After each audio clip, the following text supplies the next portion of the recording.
Hello and welcome friends.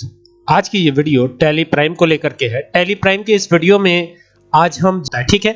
सबसे पहले tally prime जो सॉफ्टवेयर है उसे मैं ओपन कर लेता हूं। ये हमारा टैली प्राइम सॉफ्टवेयर ओपन हो रहा है और ओपन होने के बाद हम इसे एजुकेशनल मोड में चलाएंगे, ठीक है। और अगर आपके पास लाइसेंस वर्जन है तो आप उसको भी यूज कर सकते हैं, वो तो और ज्यादा बेटर है, ठीक है।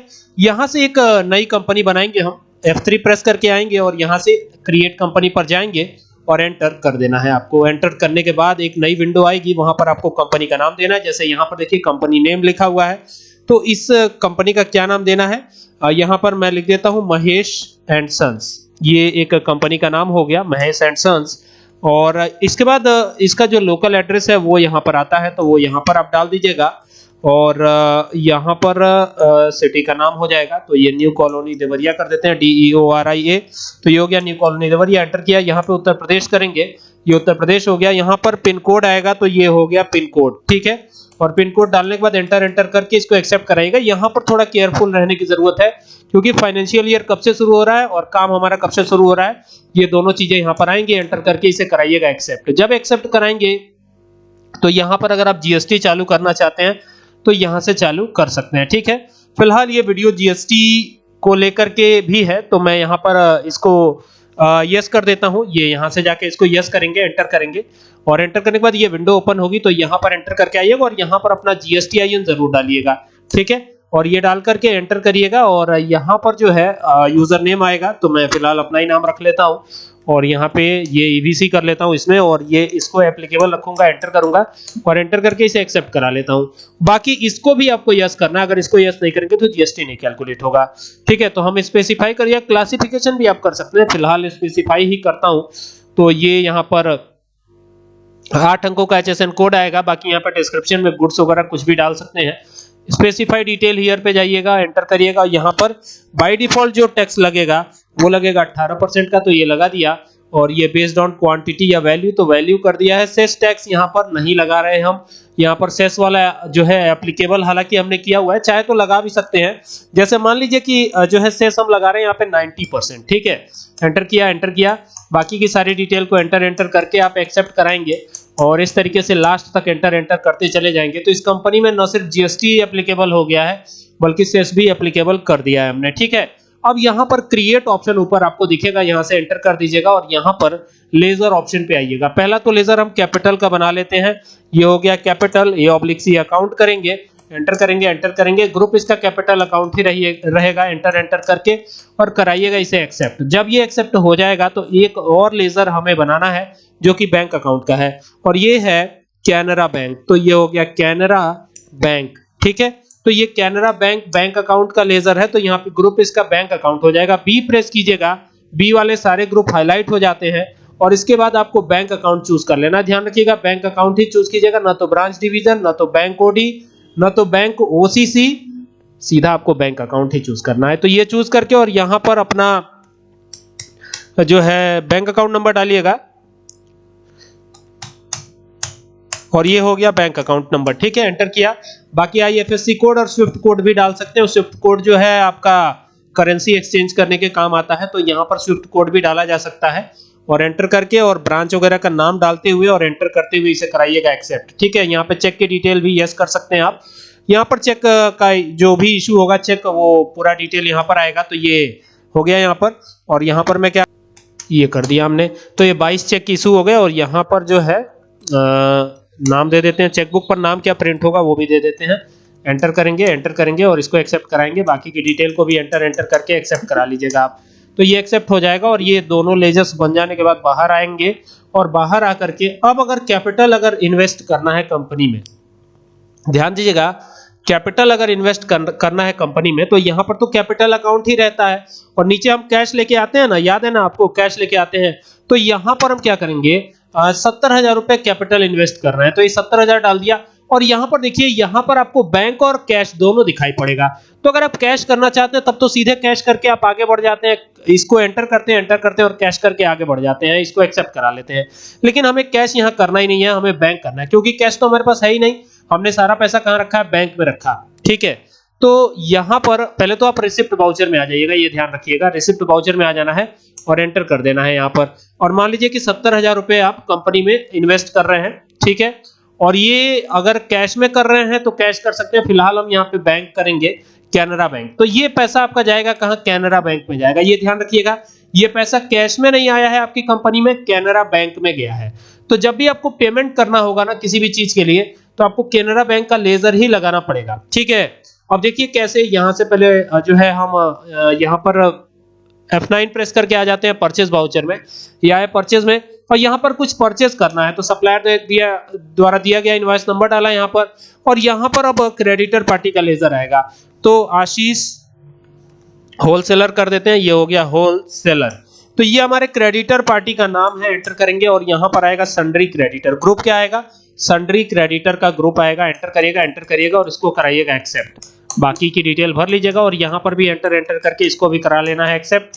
यहाँ पर ध्यान रखिएगा GSTIN इनका जरूर डाल दीजिएगा, एंटर करके इसे भी एक्सेप्ट करा लीजिएगा और एंटर करिएगा। यहाँ पर क्रिएट पर हमारा कर्सर था, देखिए ये, और क्रिएट पर रह करके आपको एंटर करना है और यहाँ परचेज अकाउंट का लेजर आ जाता है। तो ये परचेज अकाउंट का लेजर लगाइएगा इस तरीके से और एंटर करिएगा। यहाँ पर आइएगा, P प्रेस कीजिएगा, परचेज अकाउंट आएगा, एंटर करिएगा और एंटर करते हुए इसको भी एंटर लास्ट तक करके इसे एक्सेप्ट करा लेना है आपको, ठीक है। तो ये भी एक्सेप्ट हो गया। अब यहाँ पर जो भी हम परचेज करेंगे वो उधार की परचेजिंग होगी। जैसे Alt C करके एक स्टॉक आइटम बनाते हैं, जैसे हम बनाते हैं कॉपी, ठीक है। एंटर किया, कॉपी बिकेगा तो नंबर्स में बिकेगा। यहाँ पे यूनिट डाल देते हैं NOS और इसका फॉर्मल नेम डाल देते हैं नंबर्स, और यहाँ पे UQC कोड हो जाएगा NOS नंबर्स, ठीक है। एंटर करके इसे कराइएगा एक्सेप्ट, एंटर करिएगा और यहाँ पर आप चाहे तो स्पेसिफाई कर सकते हैं डिटेल को, मतलब अगर GST चेंज करना चाहते हैं तो यहाँ से चेंज भी कर सकते हैं, ठीक है। चेंज करेंगे तो यहाँ पर आपको HSN कोड देना है 8 अंकों वाला, ठीक है ना। ये हो जाएगा HSN कोड, एंटर करेंगे, बाकी डिस्क्रिप्शन डाल सकते हैं और स्पेसिफाई कर लीजिएगा। तो स्पेसिफाई करिएगा तभी यहाँ पे आपका कर्सर आएगा। तो यहाँ पर अब क्या करते हैं ना, यहाँ पे 28% लगा देते हैं, चेंज करके दिखा रहा हूँ, ठीक है। बेस्ड ऑन क्वांटिटी वैल्यू दोनों दे देते हैं यहाँ पर, ठीक है। सेस लगाना है, नहीं लगाना है 0% रखते हैं, ठीक है। और यहाँ गुड्स कर देते हैं, एंटर करते हैं। तो ये हो गया। अब 500 कॉपीज की बात हो रही है और एक कॉपी की खरीद रेट पड़ रही है 30 रुपए की। तो 500 कॉपी की कीमत आ गई। अब यहाँ पर GST आएगा, तो GST Alt C करके लगाएंगे, तो CGST पहले लगाएंगे, तो ये हो गया CGST। और इसका ग्रुप क्या जाएगा, ड्यूटीज एंड टैक्सेस। अगर आपको यहाँ पे ग्रुप ना शो कर रहा हो तो आप D प्रेस कीजिएगा, आपको ग्रुप शो होने लगेगा। देखिए डिपॉजिट है, डायरेक्ट एक्सपेंस है, नेविगेशन की मदद से जाइएगा, ये इनडायरेक्ट डायरेक्ट इनकम है, और लास्ट में है ड्यूटीज एंड टैक्सेस। तो यहाँ ड्यूटीज एंड टैक्सेस कर लीजिएगा और यहाँ GST कर लीजिएगा और यहाँ कर लीजिएगा CGST, ठीक है। CGST करने के बाद यहाँ पर आपको रखना है नॉर्मल राउंडिंग, ठीक है। ये नॉर्मल राउंडिंग कर लिया, एंटर किया और इसे एक्सेप्ट कराया। तो देखिए यहाँ पर CGST कैलकुलेट हो जाएगा आपका। फिर यहाँ पे Alt C करके SGST बनाइएगा, एंटर करिएगा, ड्यूटीज एंड टैक्सेस रखिएगा। यहाँ पे GST ही करना है आपको, एंटर करना है ये GST, देखिएगा। तो ये GST कर लिया और यहाँ पर आइएगा ना, तो यहाँ पे SGST कर दीजिएगा और यहाँ पर आकर के नॉर्मल राउंडिंग करके एंटर करके इसे कराइएगा एक्सेप्ट। देखिए 21 हजार रुपए यहाँ पर डिडक्शन भी हो गया है, एंटर करिएगा और यहाँ पे लिखिएगा the goods have been purchased PURCHASED on credit, ठीक है। अब ये तो उधार में हो गया, लेकिन अब बात यहाँ पे फंसेगी कि उधार में परचेज कर लिया, अब कैश में पेमेंट करना है, तो कैश तो हमारे पास है नहीं। तो जब आप पेमेंट वाउचर में जाएंगे F5 प्रेस करके पेमेंट करने के लिए, किनको, आशीष होलसेलर को देना है, जाहिर सी बात है। तो यहाँ पे आ जाएगा 19,200 रुपए बकाया है।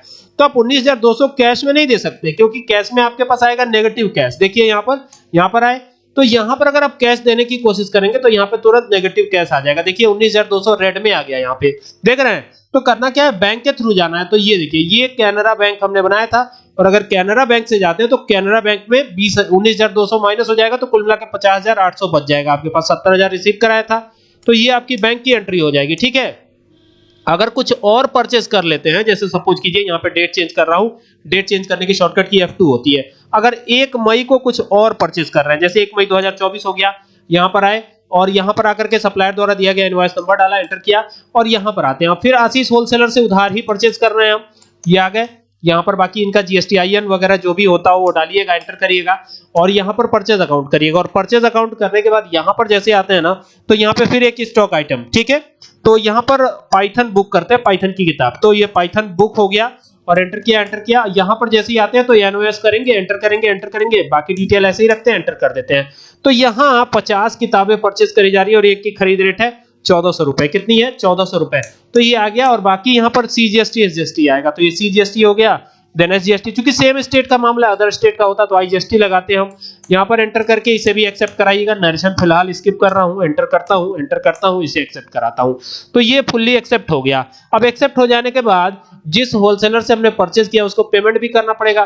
तो ये देखिए, अब यहाँ पर आए और यहाँ पर आने के बाद आशीष होलसेलर से ही परचेज किया है। अब देखिए इनका कुल 82,600 रुपया हो गया बकाया। अभी क्या करना है?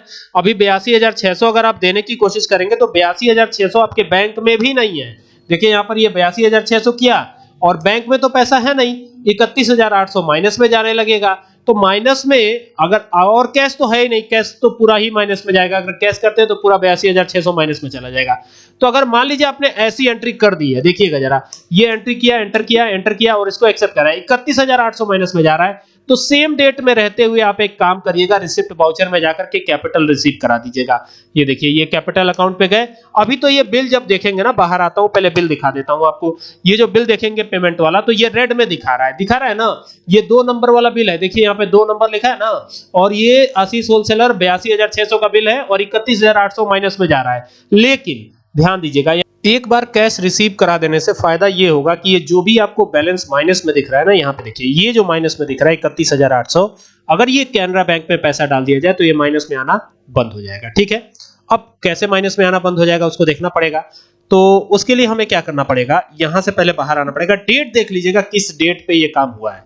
तो 1 मई के डेट में ये पेमेंट हुआ है। ये देखिए, ये जो माइनस में आ रहा है ये 1 मई के डेट में हुआ है। तो 1 मई से पहले या 1 मई के दिन ही आप ऐसा काम कर सकते हैं। तो अभी आ जाते हैं कहां, यहां से बाहर, और बाहर आकर के वापस वाउचर में चलेंगे और रिसिप्ट वाउचर में जाएंगे। तो ये आ गया रिसिप्ट वाउचर में। ठीक है, और अब यहां पर लगाएंगे कैपिटल अकाउंट का लेजर। कैपिटल हम रिसीव करा रहे हैं कंपनी में। तो अगर मान लीजिए कि हम 31,800 रुपया कैपिटल रिसीव करा देते हैं कैनरा बैंक के अंदर, तो हमारा कैश जो माइनस में आ रहा था वो माइनस में आना अब बंद हो जाएगा। यानी कि जो ये एंट्री हमने कर रखी है, यहां पर देखिएगा, ये जो पेमेंट वाली एंट्री कर रखी है, अब ये कैनरा बैंक जो माइनस में चल रहा था वो बैलेंस हो जाएगा 0, क्योंकि टोटल 31,800 हमने रिसीव करा दिया। ये चक्कर है। उम्मीद करता हूं कि इस वीडियो से आपका काम काफी आसान हो जाएगा और ये बात आराम से समझ में आने वाली है। और फिर भी अगर कोई कंफ्यूजन होती हो तो कमेंट करके जरूर पूछिएगा। Thank you for watching this video.